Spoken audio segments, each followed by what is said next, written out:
피해 없도록 주의하시기 바랍니다. 내일 아침 기온 서울이 영하 2도 등 영하 7도에서 영상 1도의 분포를 보이겠습니다. 일라디오 내신 뉴스 이승현이었습니다.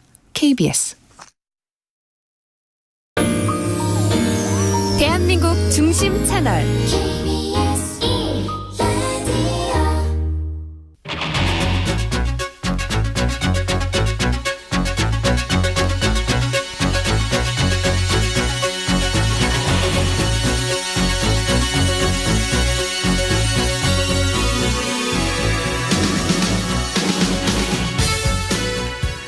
안녕하십니까. 성기영의 경제쇼 아나운서 성기영입니다.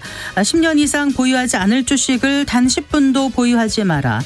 가치 투자에 있어서 대표적인 금융투자자로 꼽히는 워런 버핏의 가치 투자론입니다. 가치 투자란 저평가된 우량 기업의 주식을 사서 장기간 보유하는 투자를 말하는데요. 시장의 유행과 열풍에 휩쓸리는 반짝 투자 대신 기업의 성장성과 또 잠재 가치를 분석해서 투자하는 이 가치 투자론은 투자의 근본 원칙에 가깝다고 볼 수 있습니다. 증시의 변동성이 높고 경기에 대한 불확실성이 여전한 가운데 맞은 2024년 새해 주식시장, 어떻게 하면 자산을 잘 지키고 불릴 수 있을지 고민하시는 분들 많으실 텐데요. 이런 때일수록 투자의 기본 원칙으로 돌아가 보는 건 어떨까요? 오늘 가치 투자에 대해서 짚어보는 시간 마련했습니다. 이 시간 유튜브로도 함께합니다.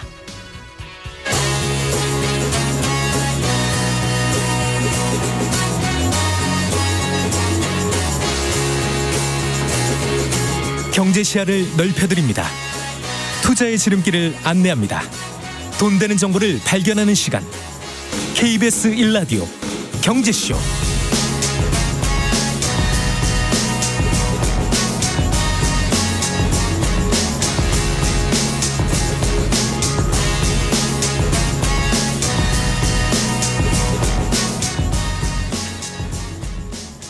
자, 먼저 오늘의 주요 경제 뉴스부터 살펴보겠습니다. 경제 뉴스 브리핑 손석우 경제평론가와 함께합니다. 어서 나오십시오. 네, 안녕하십니까. 안녕하세요.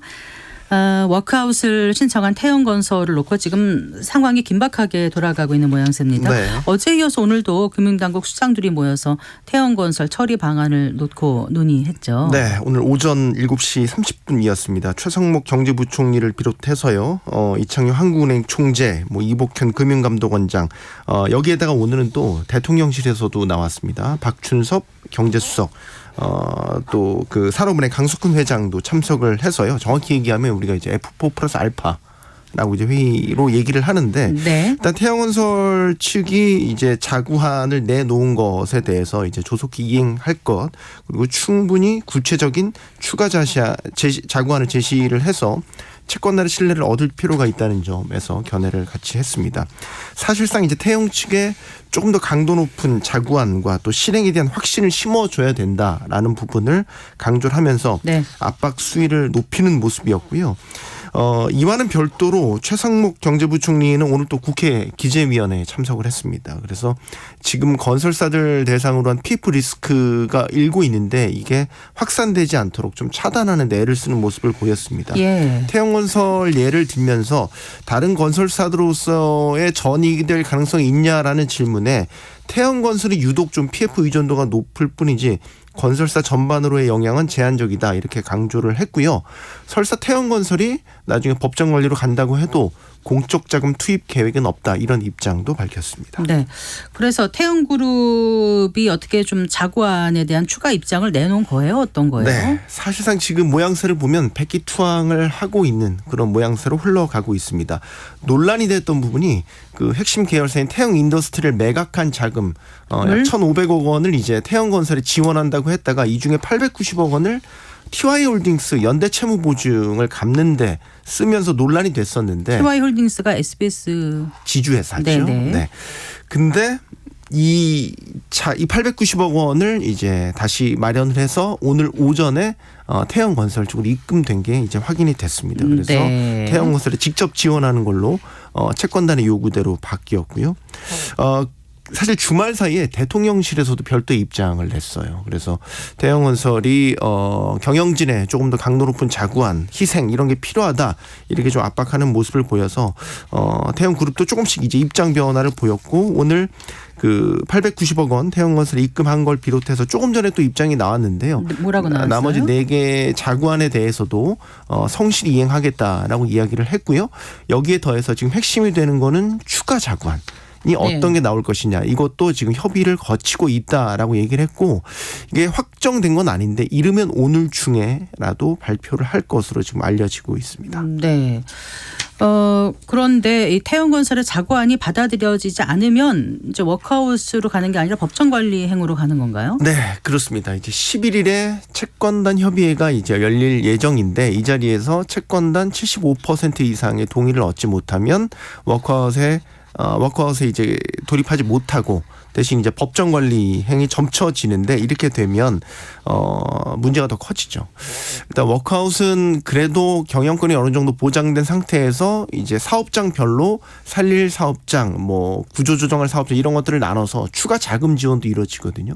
근데 법정 관리는 채권 채무가 공식적으로 다 동결돼 버립니다. 네. 그리고 이제 법원이 나서서 이제 청산할지 존속할지 이런 것들이 이제 따지게 되는 과정들을 겪는데 청산가치 존속가치 따져가지고요. 그렇죠. 예, 예. 그런데 이제 이 과정이 문제입니다. 이 과정에서 아까 이제 채권들이 다 동결이 되기 때문에 협력사한테 지급해야 될 그런 자금들도 다 동결이 되거든요. 아, 그러네요. 추가 자금도 자금 지원도 이루어지지 않고요. 그리고 이제 분양 계약한 분들한테도 계속해서 기다려야 되는 그러니까 뭐 법정 이런 관리로 가게 되면은 PF 리스크가 다른 건설사로도 확대되고 일반 수분양자들한테도 갈 수 있다 이런 말씀이신 거잖아요. 맞습니다. 금융시장 같은 경우는 건설사들이 이제 예를 들어서 회사채나 어음 같은 거 발행할 때 태형건설 사태를 이유로 제대로 시장 내에서 이런 채권들이 소화 안 될 가능성이 높습니다. 그럼 더 자금 조달에 어려움을 겪게 되고 금리에 대한 압박도 받게 되고요. 네. 이런 문제로 불거질 수 있습니다. 네, 그래요. 11일이라고 하셨나요? 네, 얼마 남지 11일. 않았는데 좀 좋은. 사실상 이틀 정도 남았습니다. 그러네요. 네. 자, 지난해 아파트를 가장 많이 산 연령대가 30대였다고요? 그러게요. 이게 처음입니다. 아니 그래서 2030이 많이 산다는 얘기는 계속 있었는데 이게 조사가 됐나 보죠. 어디 네. 조사 결과입니까? 이게 한국부동산원이 이제 최근 공개한 연령대별 아파트 매입 비중을 분석한 결과인데요. 작년 1월부터 11월까지 이제 전국 아파트를 가장 많이 산 연령대별로 이제 집계를 해보니까 30대 비중이 가장 컸습니다. 전국에서 26.7%를 차지를 했습니다. 원래 부동의 1위가 40대였습니다. 근데 이제 40대가 2위로 내려왔고요. 네. 30대가 1위로 올라선 거고 역대 30대가 매입한 비중 그러니까 비율로 따져도 가장 높은 수치입니다. 작년에 이제 아파트 값이 좀 비싼 서울 지역만 봐도 30대 비중이 33.1% 비중으로 올라와서 전년 대비 5%포인트나 높아졌습니다. 어쨌든 30대 약진이 두드러지면서 명실공히 뭐 아파트 매매 시장에서 30대가 가장 큰 손으로 등극하게 됐습니다. 네. 부동의 1위가 40대였는데 30대로 내줬다고 말씀하셨잖아요. 네. 30대면은 아직 글쎄요 뭐 경제적 자립이 완벽하지 않을 가능성이 높지 않습니까? 한참 돈을 모아야 되고 또 직장 가서 아이 또 출산하고 뭐 이렇게 계속 그런 생애 주기별의 그런 이벤트들이 많기 때문에 돈 모으기가 쉽지 않을 텐데 이렇게 네. 아파트 매입에 적극적으로 나서는 배경이 뭐라고 일단 보던가요? 성향부터 보면요. 30대 특징이 이제 1차 베이비붐 세대 자녀 세대입니다. 그래서 베이비붐 세대의 자녀 세대. 네, 네. 그러니까 상당히 교육도 잘 받고 그래서 고학력 전문직들 종사자들이 많은 게 좀 특징인 게 꼽히고요. 또한 2020년부터 2021년 아시겠지만 그때 집값이 폭등했던 시기지 않습니까? 그때 이제 영끌이라고 해서 젊은 층들이 굉장히 주택 구매에 적극적으로 나섰지 않습니까? 그때 이제 집값이 워낙 오르다 보니까 서둘러서 주택을 마련해야 된다라는 인식이 이제 젊은 층 사이에서 좀 퍼졌고요.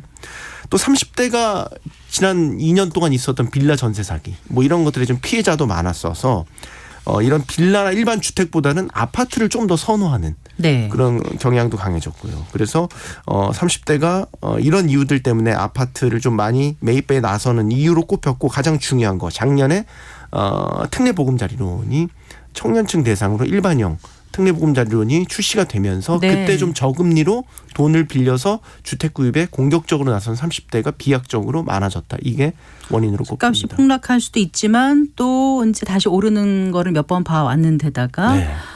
이제 그 고금리 속에서 저리로 대출 받을 수 있는 기회가 왔기 때문에 네. 잡은 거다 이렇게 이제 해석이 되는 것 같은데요. 맞습니다. 예. 그리고요.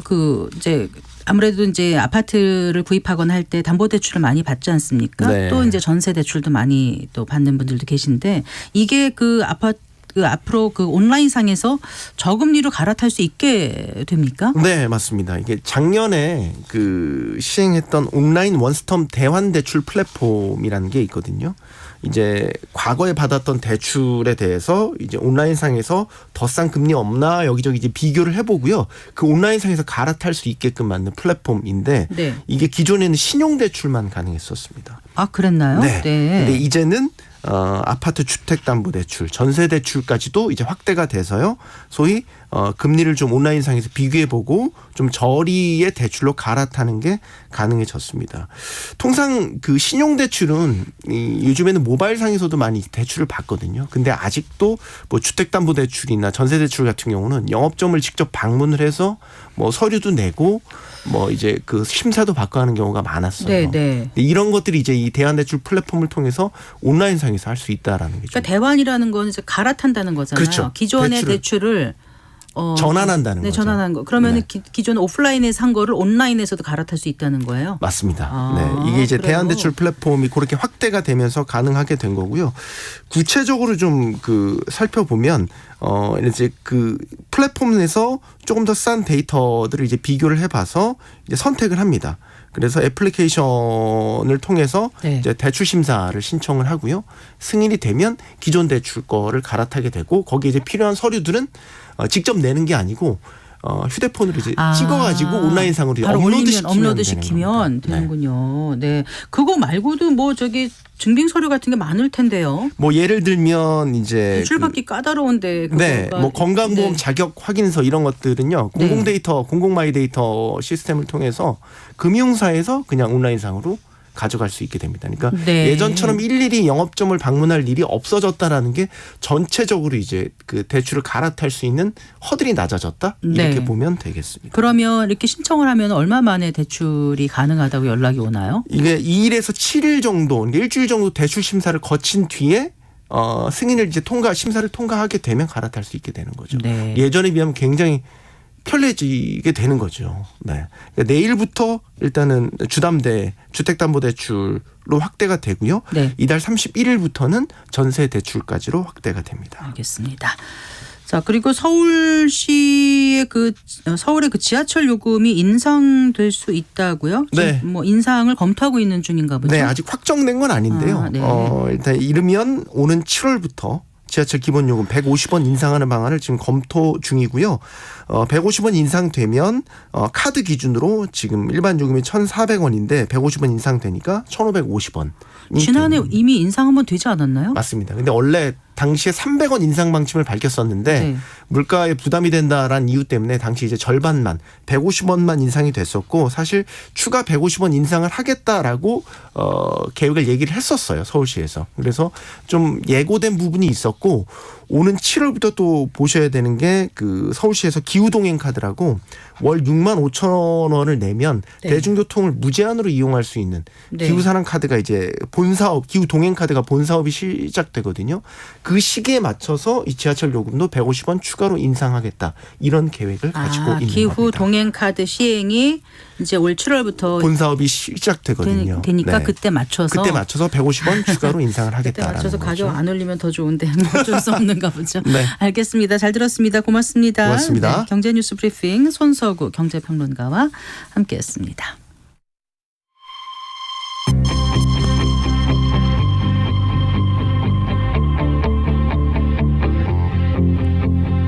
경제 전문가의 원포인트 레슨. 꼭 알아야 할 정보와 이슈를 알기 쉽게 풀어드립니다. 대한민국 경제 고수와 함께 투자의 맥을 짚는 KBS 1라디오 경제쇼.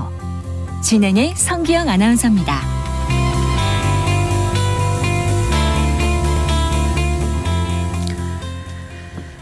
IMF 외환 위기가 한창이던 1998년 국내 최초로 가치투자 펀드를 선보인 가치투자 1세대이신 이채원 라이프자산운용 의장과 함께 오늘 가치투자에 대한 얘기 집중적으로 나눠보겠습니다. 이채원 의장님 어서 나오십시오. 네, 안녕하세요. 반갑습니다. 예, 반갑습니다. 네. 그래요. 그 올해 증시 이제 전망하기 전에 먼저 예. 이채원 의장님 하면 가치투자의 대가로 알려져 있으신데 2023년 예. 이채원 의장께는 어떤 한 해였습니까? 막 1년 전에 이런 질문 하셨어도 비슷한 대답을 했을 것 같아요. 그 2022년이 워낙에 안 좋아서 네. 제가 항상 대답하기를 2023년은 무조건 좋다. 2022년보다는 이제 좋다는 네. 말씀이었고요. 네. 근데 실제로 2023년이 괜찮았죠. 어쨌든 2022년은 코스피가 25% 급락을 했고 네. 2023년 18% 정도 반등을 했기 때문에 네. 괜찮은 한 해였고 이제 다만 이제 2022년은 저희 입장에서는 절대적으로는 좀 성과가 안 좋았고 네. 저희가 플러스 0.9를 기록을 했었고요. 아. 근데 상대적으로는 괜찮은 게 이제 코스피는 급락을 했지 않습니까? 25%. 네. 근데 저희가 유일하게 롱올리 펀드 잠깐 중에서 언제 말씀하시나요? 2022년이요. 22년 네. 예. 그래서 2022년은 절대적으로는 0.9밖에 수익이 안 났지만은 네. 상대적으로는 좋았다는 거고요. 네. 왜냐하면 코스피가 25% 급락을 했는데 저희가 그래도 롱올리 펀드 중에서는 네. 이제 유일하게 이제 플러스가 난 펀드였고요. 근데 2023년은 반면에 저희의 성과가 한 34% 정도 났어요. 네. 그래서 절대적으로는 성과가 괜찮았는데 네. 상대적으로는 뭐 물론 코스피에 비해서는 좋았지만은 네. 사실 2024년에 가장 활약했던 이제 종목들이 아시다시피 뭐 2차 전지라든지 네. 반도체 업종인데 저희가 이런 종목이 이제 하나도 없었어요. 아. 그래서 사실은 뭐 40% 50% 성과를 낸 이제 운용사들이 있을 거거든요. 그래서 상대적으로는 뭐 아주 좋지는 않았다. 그러나 그래도 꽤 만족한 성과를 기록했다. 2차 전지나 반도체는 편입을 안 시키셨었습니까? 예, 저희가 이렇게 주가가 오를 줄 몰랐죠. 그래요? 제가 지난해 인터뷰하신 걸 찾아봤더니 예. 이게 언젠가요? 예. 지난해 9월인가?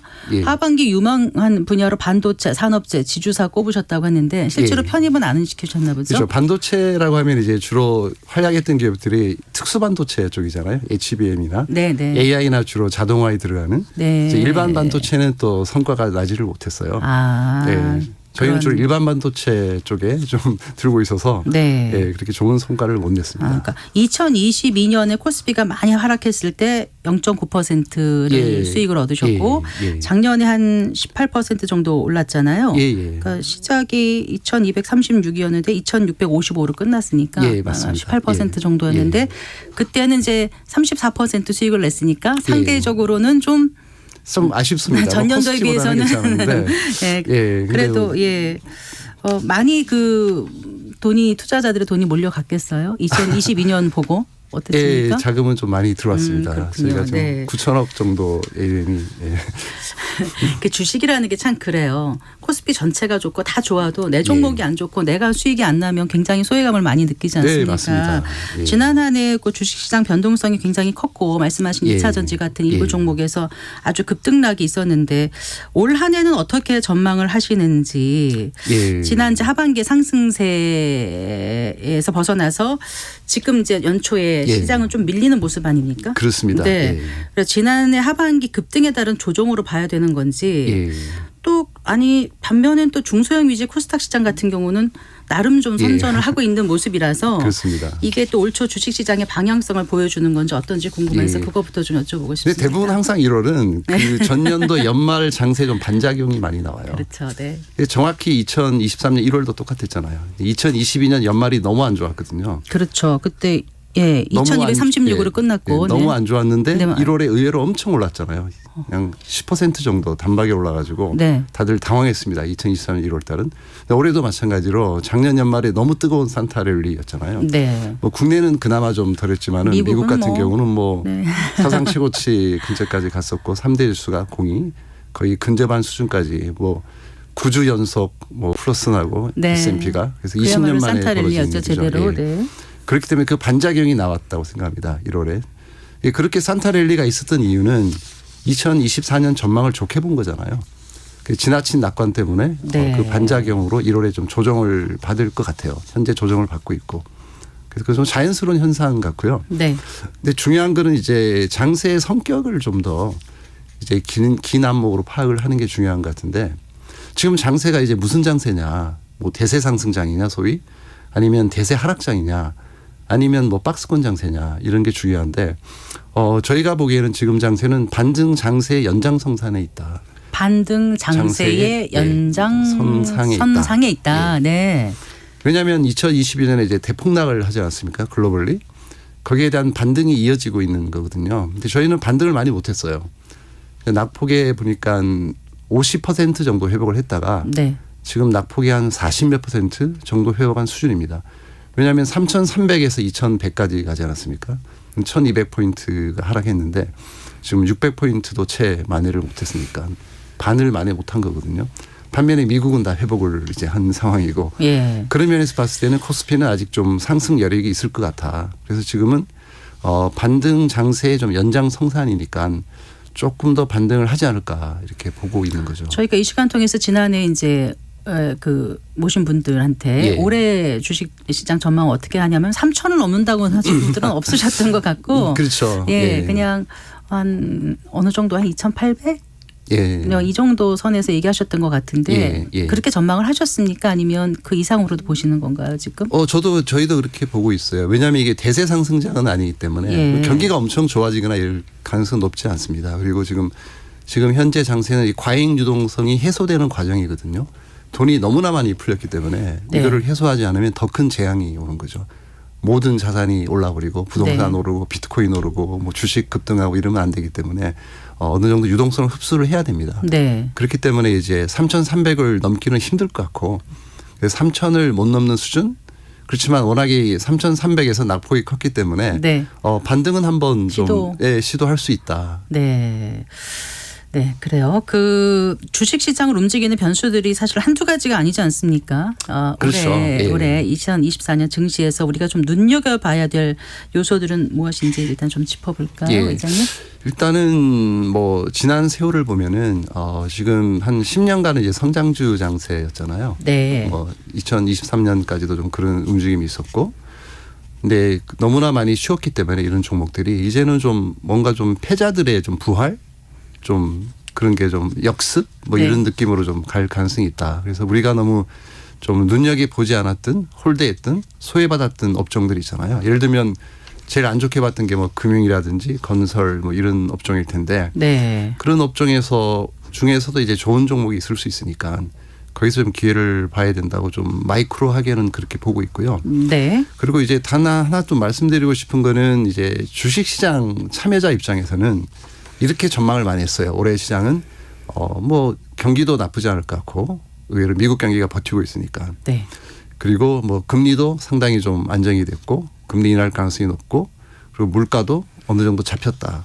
그 때문에 골디락스 장세가 올 거다. 그래서 네. 시장을 굉장히 뜨겁지도 않고 차갑지도 않고 적절하게 먹기 좋은 죽 같은 상태. 그렇죠. 네. 그래서 뭐 상황이 괜찮다 네. 이렇게 보고 있었는데 반면에 채권을 운영하시는 입장에서는 또 정반대 의견을 내놓으시더라고요. 네. 그분들 입장은 금리가 떨어지는 이유는 경기가 안 좋을 것 같아서 떨어지는 거다. 이렇게 보고 있어요. 네. 그래서 만약 그게 맞다면은 오히려 이제 뭐 경기가 안 좋으니까 주가가 못 올라갈 가능성도 있고 주식 쪽 의견이 맞아도 금리가 별로 안 떨어질 수 있는 거죠. 네. 물가도 적정히 유지가 되고 금리도 왜냐하면 경기가 좋으면 금리가 안 떨어질 거잖아요. 그렇죠. 예. 그래서 뭐 그게 좀 어려운 상황으로 보고 있는데요. 네. 그래서 이걸 유연하게 대응해야 된다고 생각해요. 이거를 너무 이렇게 왜냐하면 모든 예측이 다 틀릴 거거든요. 어차피 제가 무슨 말씀을 드려도 다 틀릴 거기 때문에 아니 다른 분이 얘기하시면 아니 뭐 틀릴 전망을 왜 해주셔야되는데 오히려 와닿기도 해요. 그 말씀이. 예. 그렇죠. 예측은 맞으라는 게 있는 게 그렇죠. 아니라 틀리라고 있는 건가요? 맞은 적이 없습니다. 제가 아니 그렇게 지수만 해도 말씀하시면 네. 근데 예측은 무슨 의미가 있어요? 맞지 않는 예측을 하신다는 거. 그러니까 예측보다는 좀 네. 좌표를 짚어보고 네. 그러니까 과거 역사나 히스토리를 보고 거기에 맞춰서 좀 이렇게 대응을 하는 게 가장 네. 확률적으로 높다고 생각해요. 네. 어쨌거나 금리 인하 전망 이런 것도 조금씩 다르고 하니까 예. 한번 그 꽂혀서 그것만 듣고 계속 그냥 갈 게 아니라 움직이는 시장을 보면서 그 좌표를 잘 보는 게 그렇습니다. 내비게이션을 예. 잘 보고 가는 게 중요한 걸까요? 근데 금리가 뭐 떨어지면 이제 좋다고 네. 말씀들을 하는데 꼭 뭐 그런 건가요? 꼭 그런 것 같지는 않아요. 왜냐하면 네. 금리가 떨어진다는 거는 경기가 안 좋은 거잖아요. 네. 그러면 기업 네. 실적이 좋을 리가 그렇죠. 만무하고. 수급 측면에서는 좋을 수 있어도 네. 중장기적으로 보면 경기가 안 좋고 실적이 안 좋아질 거니까 좋을 게 없어요. 네. 어쨌거나 주식 투자의 중요한 변수는 금리라고 해서 다들 지금 이제 예, 금리를 예. 주시하고 있었는데 미국의 금리 하향 안정을 전문가들이 이제 그 예측하는 경우가 많았는데 예, 예. 당장 그 금리 정책에 영향을 주는 여러 지표들 가운데 그 뭐죠 그 고용 지표 같은 게 강세를 예, 보이니까 예, 예. 이거 역시 또 이제 그 영향을 주지 그렇죠. 않을까 미국의 그 금리 예. 정책에 이런 얘기가 나오고 있어서 맞습니다. 좀 주의 깊게 봐야 될 것 같다는 생각이 들어요. 그렇죠. 근데 고용지표가 좋으면 좋은 건데 그렇다고 그렇죠. 또 그게 또 악재로 받아들여져서 그럼 금리를 못 낮출 거니까 이게 시장이 안 좋아지고 이런 거잖아요. 지금. 네. 그러니까 고용 수정이 좋다는 것은 그 고용이 잘 되고 있는 거고. 그렇죠. 예. 예. 그 실업률이 낮다는 거고 예. 이런 건가요? 좋은 거죠. 좋은 예, 거잖아요. 예. 그러니까 좋은 건데 그러면 역시 일할 사람이 부족한 거고 경기는 예. 좋은 상황인 거잖아요. 예. 근데 그런 그렇게 금리를 되면 낮출 요인이 없는 거죠. 없는 거죠. 예. 올려야 될 수도 있는 거죠. 너무 경기가 좋아져 버리면 네. 금리를 올려야 될 수가 있으니까. 그러니까 이게 좀 금리 인하를 바라던 쪽에서는 반갑지 예. 않은 소식인 거예요. 그럴 수 있는 거죠. 예. 네. 그리고 지금 이제 금리에 영향을 주는 경제 지표들이 사실 한두 가지가 아닌데 그 고용 지표 때문만에 금리가 하향할 전망 그렇죠. 그러니까 물가도 고용 중요하죠. 때문에 예. 그렇죠. 금리가 하향 전망에서 벗어날 것으로 전망하는 것도 또 약간 좀 애매한 것 같아요. 그렇습니다. 네. 예. 지금 그리고 말씀하신 물가요? 물가도 있죠. 네. 물가도 중요하고. 예. 지금 보면 거의 한 달 만에 예측이 또 바뀌고 있어요. 지금 주로 컨센서스가 네. 올해는 페드에서 한 6, 7회 정도 금리를 인하를 할 거다라고 전망을 하잖아요. 연방준비제도 있어. 예. 최소한 3번은 할 거다라고 생각했었잖아요. 아닌가요? 처음엔 그러다가 네. 6, 7회까지 올라갔었어요. 네. 근데 지금은 4, 5회로 네. 떨어지고 있어요. 오히려. 그리고 3월에 금리 인하가 없을 거라는 얘기가 지금 대두되고 있잖아요. 원래는 작년 연말만 해도 3월에 금리를 할 거다라고 했는데 지금은 3월 금리 인하 없을 수 있다. 이런 얘기가 나오고 있으니까 도대체 그 일반 투자자들 입장에서는 종잡을 수 없다는 생각이 들어요. 지금 말씀하시는 걸 그렇습니다. 들어보니까. 그리고 이제 금리도 참 중요하지만 그 주식 시장에 있어서 가장 큰 변수는 수급 아닌가요? 수급이요? 수급 중요하죠. 네, 예. 왜 그 뭐 수급을 모든 재료에 우선한다 이런 정치 격언도 많이 들어봤는데 그렇죠. 특히나 이제 외국인들 같은 경우는 이제 연간 기준으로 따졌을 때 지난해 예. 같은 경우는 이제 순매수를 보였지 않습니까? 예, 그 직전 그렇습니다. 3년하고는 예, 좀 다른 예. 모습을 보였는데 우리 기관하고 이제 양대축이라고 볼 수 있는 예. 그 외국인들의 움직임은 그러면 올해 어떤 움직임을 보일 거라고 보시는지. 작년에 사실 주식을 뭐 조금 순매수하긴 했지만 채권을 꽤 많이 샀어요. 외국인들이. 네. 한국 채권을. 네. 근데 뭐 글로벌리 여타 국가랑 비교해도 한국 쪽을 좀 산 편입니다. 근데 지금 이제 올해 전망은 이제 보면 이제 우리나라 같은 경우는 제조업 국가잖아요. 거의 상장 주식의 7, 80%가 제조업이고 네. 미국은 서비스 그러니까 소비재 국가입니다. 네. 우리가 잘 아는 애플이나 뭐 구글 뭐 이런 아마존 같은 기업도 사실은 소비재거든요. 다 커머스나 광고로 이제 수익 모델을 창출하기 때문에 네. 대부분 다 이제 서비스 업종이라고 보는데 서비스 업종이 꺾였어요. 지금 꺾이기 피크를 치고 코로나 이후에 꺾여 내려가고 지금 어떻게 보면은 이제 코로나 시절에 네. 코로나가 마무리되면서 리오프닝을 하면서 이제 소비가 좀 좋았어요. 2년간 굉장히. 네. 근데 그 기간 동안 제조업은 굉장히 안 좋았다는 거죠. 지금은 오히려 재고 사이클이 좀 돌아서고 제조업이 살아나고 있어요. 그러니까 이게 좀 드라마틱하게 살아나진 않는데 어쨌든 서서히 좋아지고 있기 때문에 제조업 사이클은 좀 좋아지고 이제 소비 쪽은 꺾이고 있거든요. 네네. 이렇게 되면 이제 미국이 좀 약할 가능성이 있다. 오히려 한국은 제조업 국가이기 때문에 네. 이런 상황에서는 국내가 이제 좋을 수 있다는 거고. 네. 근데 외국인들도 대부분 뭐 이머징이나 이런 쪽을 좋게 보고 있는데 중국은 좀 불안하니 네. 그래도 한국 쪽에 좀 관심이 굉장히 많은 상황이에요.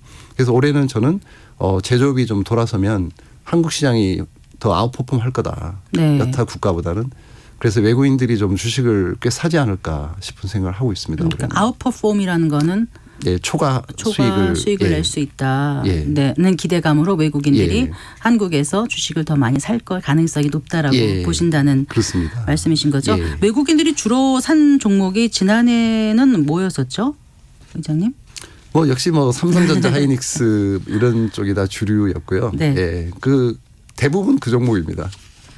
비중이 압도적으로 나머지는 뭐 크게 뭐 별로 없는 것 같고. 그 아까 채권을 많이 샀던데 채권의 예. 그 투자 금액은 어느 정도 들어왔길래 많이 샀다고 말씀하신 건가요? 정확한 금액은 저도 기억이 안 나요. 근데 네. 꽤 샀습니다. 예. 수조 원 넘게 샀어요. 예. 예. 자, 그 증시에서 보통 이제 1월 효과 얘기하지 않습니까? 아까 예, 잠깐 예. 말씀 나왔습니다만은 이제 1월에는 보통 증시가 강하고 특히 이제 예. 중소형주가 상대적으로 좀 강했던 것 같기는 한데 예. 그 지금도 이제 중소형주 위주로 그 코스닥은 좀 선전하고 있는 모양새인데 올 예. 1월에도 계속 그럴 거라고 보여지시나요? 어떻습니까? 작년 연말에 이제 지수가 올랐으니 이제 예. 대형주가 오른 거잖아요. 사실 그렇게 봐서 이제 뭐 중소형주가 강할 거라는 이제 예측을 많이들 하고 계시는데 제 생각은 조금 이제 다른 것 같아요. 중소형주가 약하진 않았다고 보거든요. 연말에도 네. 사실 연말에? 뭐 바이오도 좀 움직였고 사실 종목들도 꽤 움직였어요. 사실은 뭐 주력 뭐 2차 전지라 이런 쪽이 좀 약했다 뿐이지 여타 개별 종목은 좀 강했거든요.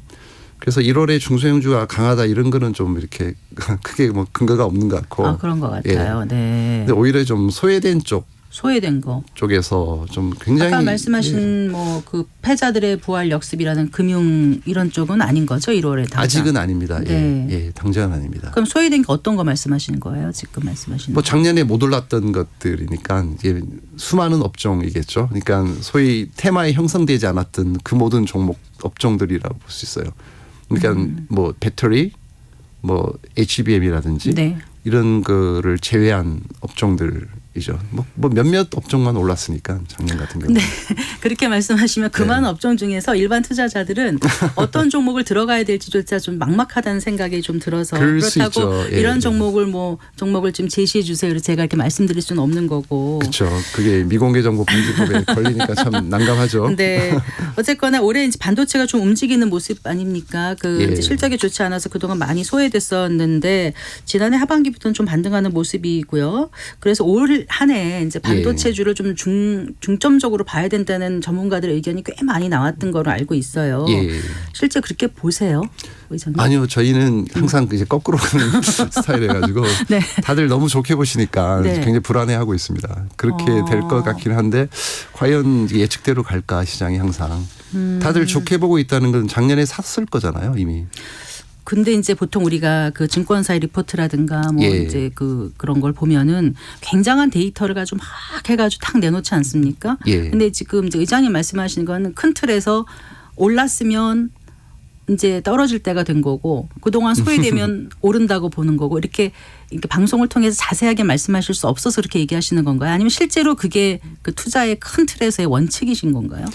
큰 틀에서 원칙도 되고요. 그러니까 네. 보면 항상 우리가 주식을 미치도록 사고 싶을 때가 대부분 상투일 때가 많고 미치도록 사고 싶을 예, 때 너무나 나도 안 사면 안 되겠다 이런 그쵸. 생각이 들 예, 때. 너무 사고 싶을 때가 항상 피크고요. 네. 그러니까 너무나 두려워서 모든 주식을 다 내던지고 싶을 때가 바닥인 거잖아요. 그래서 항상 이게 심리에 반해서 움직이는 게 시장이고 네.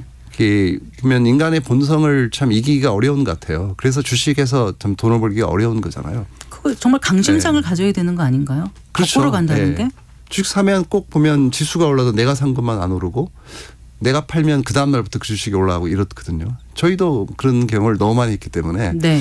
그래서 그런 예측들을 크게 중시하지는 않는 거고 오히려 두려워요 항상. 네. 저도 제가 예를 들면 반도체를 좋게 봐도 남들이 다 좋게 보면 너무 불안해요. 아, 오히려. 네, 너무너무 네. 불안하고.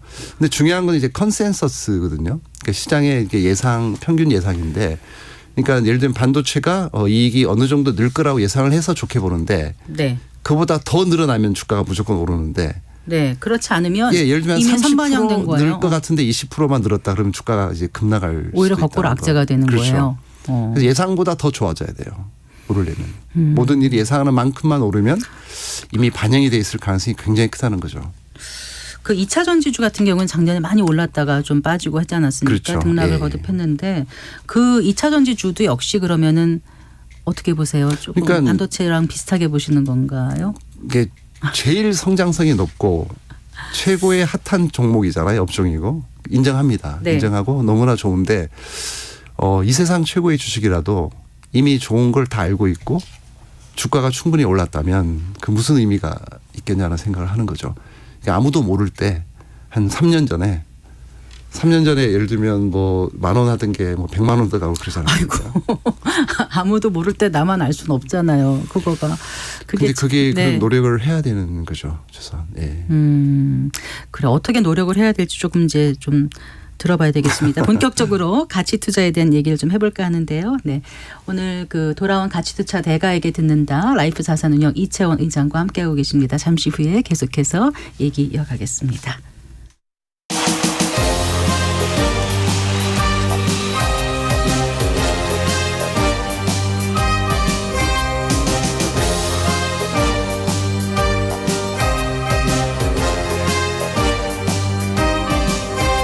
경제를 알아야 세상이 읽힙니다. 투자를 알아야 돈이 보입니다. KBS 1라디오 경제쇼.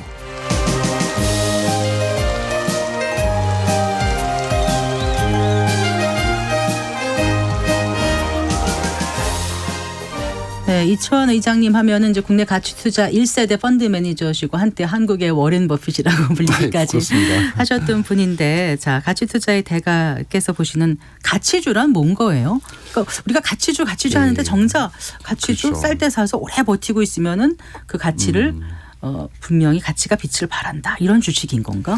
하기에는 가치주, 좀 성장주 참 이게 구분하기가 네, 그러니까요. 어렵습니다. 그거 여쭙고 싶었어요. 그래서 사실 가치 투자 이렇게 표현을 해야 되는 게 맞는 건데 네네 이 세상의 모든 투자는 이제 가치 투자가 맞는 거죠. 무가치한 주식을 사지는 않잖아요.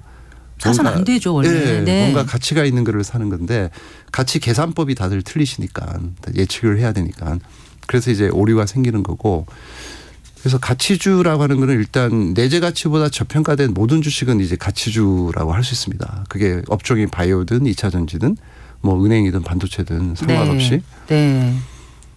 그러니까 내재 가치보다 저평가된 저평가됐다. 주식이죠. 예. 실제 시장에서 거래되는 이제 가격, 주가가 있을 거고 네. 그 기업이 갖고 있는 고유의 내재 가치가 있잖아요. 네네. 그 괴리를 취하는 전략이 이제 가치 투자 전략인 거거든요. 네. 대비되는 전략은 모멘텀 투자라는 거고 그러니까 기업의 가치는 상관없이 내일 올라갈 걸 사는 거죠.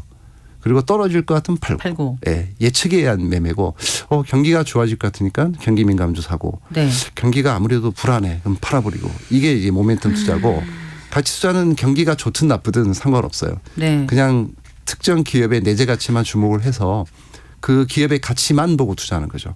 아무리 시장이 안 좋아도 얘는 이익이 늘어 그럼 사는 거예요. 네. 주가가 싸다면. 그게 이제 핵심인 거죠. 그러면 가치주를 어떻게 평가를 해요? 기준을 뭐뭐 보고 이건 가치주다라고 생각하시는 거예요? 기본적으로 모든 자산은 마찬가지로 이제 안정성, 수익성, 성장성 세 가지 가치의 3대 요소를 가지고 평가를 하고요. 네. 안정성은 이제 자산 가치를 의미하니까 이제 과거에 그게 벌어들인 수익이 기업에 내재돼 있으니까 네. 땅을 샀든 현금을 갖고 있든 공장에 투자했든 그게 자산 가치, PBR 네. 이런 지표로 나올 수가 있고요. 네.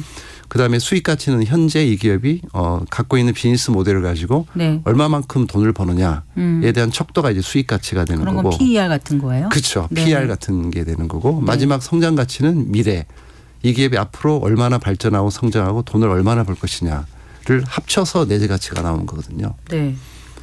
그래서 이제 어려운 개념인데 네. 이제 기업의 내재 가치는 쉽게 안 변하는데 이 시장 환경이 바뀌면서 우리가 때로는 성장 가치를 추구할 때도 있고 때로는 수익 가치를 추구할 때도 있고 때로는 땅값이 막 올라가니까 네. 이건 땅 많은 기업 살래 해서 자산 가치주가 오를 때도 있고 이렇게 바뀌는 거거든요. 그래서 그런 어떤 사이클 형세 이런 것도 눈여겨봐야 되고 네. 과거에는 보면 이제 환경 자체가 이제 저금리 저물가 시대였잖아요. 최근 8년간은 물가는 계속 떨어지고 금리도 계속 떨어지니까 뭔가 자금 조달하기가 편해요. 그랬죠. 네, 뭐 IPO도 잘 되고, 그러니까 뭐 2%의 자금도 빌릴 수 있고, 뭐 이렇게 돼 버리니까 뭔가 좀 신규 사업을 하기가 후발주자가 진입하기가 너무 좋은 거예요. 그러니까 예를 들면 유통업체가 네. 신규로 진입을 한다. 그러면은 기존에 있는 유통업체보다 더 좋은 부지에 더 좋은 설비를 가지고 더 좋은 가격에 유통기지를 짓고, 그 다음에 이제 IPO에서 자금을 쉽게 조달하고. 그래서 지니까 이게 경쟁이 안 되는 거예요. 기존 네. 업체들이. 네. 근데 지금은 세상이 이제 180도 바뀌었잖아요. 금리도 오르고 물가도 올라가지고 고금리 고물가 시대가 돼버리니까 네. 이 후발주자가 너무 어려워지는 진입 상황이거든요. 자체가 어려워지는 거죠. 어려워집니다. 네. IPO도 잘 안 되고 돈을 네. 빌릴 수도 없고 물가는 너무 올라가지고 공장을 지으려니까 비용이 2배 이상 들고. 그러니까 지금은 어떤 시대냐면 기존에 좋은 부지와 좋은 공장, 좋은 아하, 설비, 네. 좋은 일을 이미 갖고 있는 선발주자가 유리한 세상이 됐다는 거죠. 그래서 네. 제가 말씀드리고 싶은 거는 성장 가치 쪽보다는 이제는 환경이 바뀌었으니까 자산 가치나 수익 가치 쪽을 좀 보자. 그래서 네. 자산이 좀 많은 이런 땅도 많이 갖고 있고 좋은 공장 갖고 있는 그런 기업, 현금도 많이 들고 있고 그리고 이제 뭐 따박따박 돈 잘 버는 기업들, 네, 수익 네. 가치가 높은 기업들 네. 이런 기업 중에서 좀 저평가돼 있는 거 쪽에 좀 집중을 하자. 그 가치주하고 성장주 그러면 이게 아주 완전히 상대적인 개념인가요? 이제 성장주라고 하는 평균 이상의 매출액이나 이익이 네. 성장하는 기업을 성장주라고 하거든요. 예. 근데 우리는 이제 성장 가치주라고 하면 네. 이렇게 성장할 건데 이제 남들이 아직 모르고 있을 때 네. 이제 초기에 사서 이 성장을 많이 해가지고 이제 주가가 많이 올랐을 때 그냥 가치주는 없어지고 그냥 성장주가 돼버렸을 때 이제 매도를 하면 네. 좋은 성과가 나는 거잖아요. 근데 성장도 굉장히 중요한 요소예요. 가치 투자에서 3대 네. 요소 중에 하나니까. 근데 성장을 예측하기가 어려워서 저희가 투자를 잘 못해요. 그러니까 저는 이 기업이 10년 뒤에 얼마나 이익이 날지를 예측하기가 어렵거든요. 옛날에 잘했고 지금도 잘하니까 앞으로도 잘하겠지라는 마음으로 이제 투자를 하는 거기 때문에 네. 주로 수익 가치나 자산 가치를 많이 보지 성장 가치는 거의 제로로 치거든요. 저는 성장하면 좋지만 못해도 네. 나는 본전은 하겠다 이런 심리로 접근을 하기 때문에 성장주에 투자하기 어렵고 또 하나는 이제 성장주에 투자하기 위해서는 성장의 함정이라는 게 있어서 예를 들면 과거에 보시면 뭐 항공회사 같은 게 무수히 많았잖아요. 자동차 회사도 많았고 지금 남아있는 게 몇 개 되지도 않잖아요. 네, 네. 근데 그런 게 보면 그 세상을 주도하던 최고의 성장 업종이잖아요. 사실 하늘을 나른다는 건 말도 안 되는 얘기고 마차를 몰다가 갑자기 자동차가 달려버리고 이러니까 근데 그런 종목들도 이미 그러니까 그런 성장의 함정이라는 게 성장을 못할 수도 있는 거예요. 성장을 할 줄 알았는데 성장을 못할 수도 있고 그게 가장 큰 함정이고 또 하나는 요만큼 성장을 할 줄 알았는데 네. 뭐 반밖에 성장을 못할 수도 있잖아요. 네, 네. 예, 예를 하나 들면은 이제 1999년도에 닷컴 버블이라고 있었어요. 그랬죠. 예, 네. 그래서 통신주가 어마어마하게 올랐습니다. 맞아요. 뭐 핸드폰이라는 게 나오고 뭐 삐삐 이동통신 이런 게 나왔잖아요. 그 당시 한국이동통신이라는 기업이 10,000원인가의 공모 IPO를 해가지고 네. 공모가가 10,000원인가 15,000원이었어요. 그랬군요. 네. 근데 그게 500만 원까지 한 500배가 올랐어요. 네. 한 10년 동안. 네. 그러면서 이제 피크를 쳤는데 그게 액면 분할을 했으니까 이제 50만 원 정도 간 건데 20년이 지나서 주가는 25만 원 정도 이제 네. 분할 전에 보면 SK텔레콤이 한 반토막이 난 거잖아요. 20년 동안. 근데 20년 동안 반토막이 났는데 20년 동안 이익은 늘었어요. 네. 이익이 12배 늘었거든요. 네. 이익은 12배 늘었는데 주가는 반토막. 그러네요. 예, 왜 그러냐면 반드시 그쵸. 반영하는 게 아니군요. 그렇죠. 이익이 한 30배 늘 줄 알았죠, 사람들은. 네. 그러면 딱 이제 주가가 50만 원이었겠죠. 그런데 근데 이게 60배 늘었으면 뭐 100만 원도 갈 수 있었겠는데 예상보다 예상보다 덜 나오니까 덜 나왔어요. 그러니까 주가가 예. 그만큼 따라가지 못한다. 예. 그래서 성장주가 어려운 거예요. 굉장히 크게 성장할 줄 알고 높은 밸류에이션을 받잖아요. 네. PER 100배 이렇게 받는데 네. 근데 그렇게 성장 못하면은 보통 50배, 100배 쉽게 가잖아요. 네. 성장주들은. 그렇죠. 자, 그러면 지금 이제 가치주를 고르는 방법을 좀 알려주세요. 아까 대충 예. 몇 가지 크게 안정성, 수익성, 성장성으로 분류를 해줬는데 실제로 투자자들 입장에서 고르려면 그렇죠. 어떻게 하면 좋을까요? 개인 투자자 입장에서는 이거를 너무 범위를 넓히면 안 될 것 같고요. 근데 요새는 뭐 정보가 많이 발달했으니까 그러니까 최소한 PER, PBR은 볼 수가 있잖아요. 네네. 그래서 PER, PBR을 봐서 좀 싼 것들 한 뭐 3, 40 종목, 네. 제일 PER이 낮은 종목, 제일 PBR이 낮은 종목을 고르고 네. 거기서 좀 차입금이 많은 기업을 좀 제거를 하고 차입, 빌린 차입금, 거. 예, 너무 뭐 부채가 많거나 이런 게 곤란하니까 네.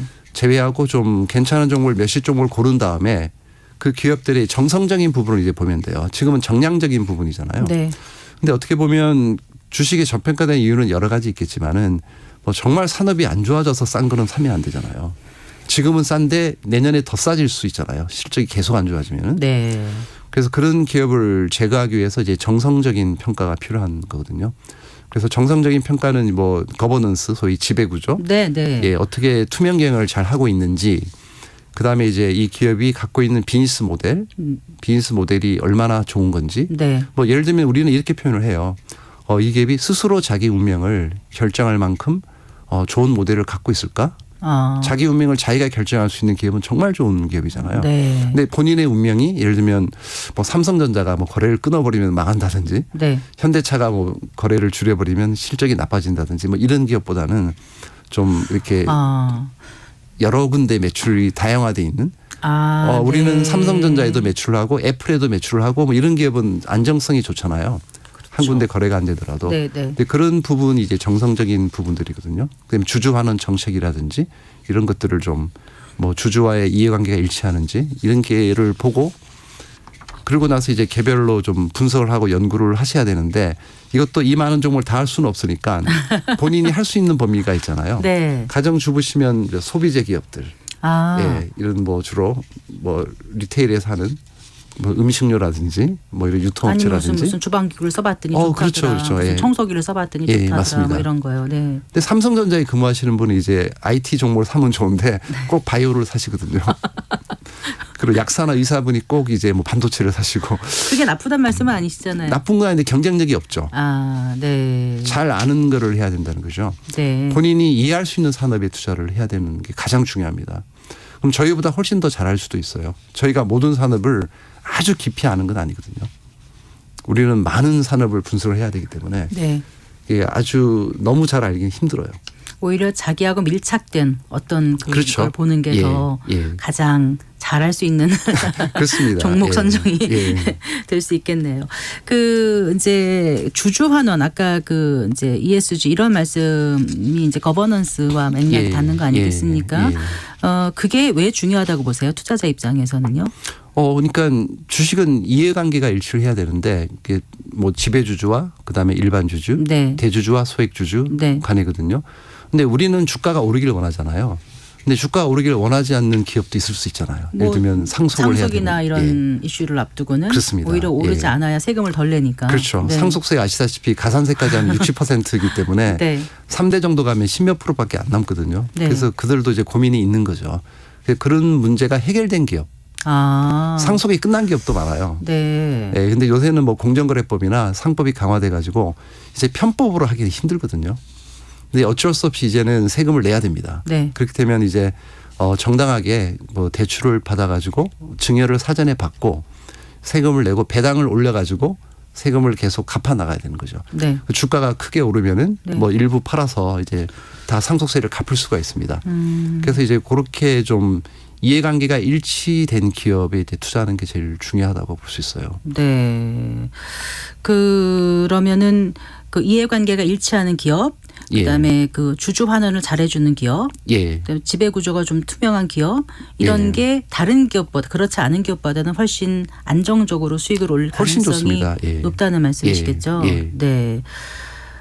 밴드 매니저 일을 이제 오래 하셨잖아요. 뭐 작년, 재작년에 수익률 지금 말씀하셨는데 예. 그동안 코스피 대비 수익률은 어떠셨던 거예요? 제가 사실은 이제 2000년부터 한 2013년까지는 이제 가치주가 좋았던 시절에 가지고 네. 한 13년간 1,400% 정도 수익이 났어요.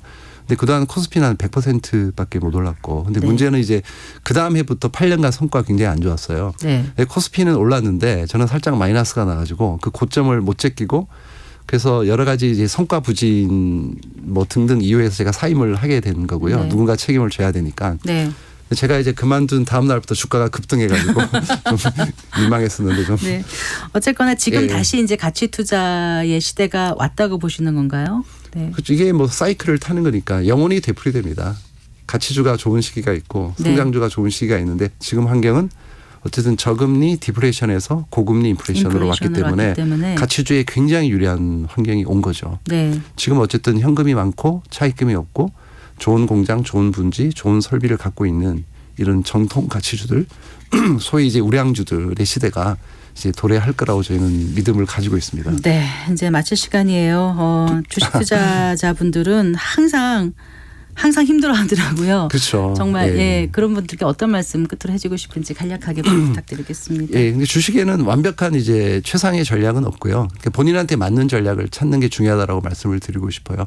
가치 투자는 다 맞는 건 아니에요. 너무 지루하고 고통스럽기 때문에 그 DNA가 맞는 분만 이제 저같이 보수적이고 소심하고 겁 많은 사람이 이제 하는 거고. 네. 뭐 감이 좋으신 분은 이제 모멘텀 투자를 열심히 잘 하시면 되는 거고. 그래서 이제 화려하고 좀 멋지고 이런 비싼 옷보다는 자기 네. 몸에 맞는 그런 옷을 찾는 의미에서 본인한테 가장 맞는 전략을 찾는 게 저는 제일 최우선이라고 생각합니다. 알겠습니다. 네, 오늘 말씀 잘 들었습니다. 고맙습니다. 네, 감사합니다. 네, 예. 이채원 라이프자산운용의장과 함께했습니다. 마칠 시간이네요. 성기영의 경제쇼 오늘 순서 여기서 인사드리겠습니다. 성기영이었습니다. 고맙습니다.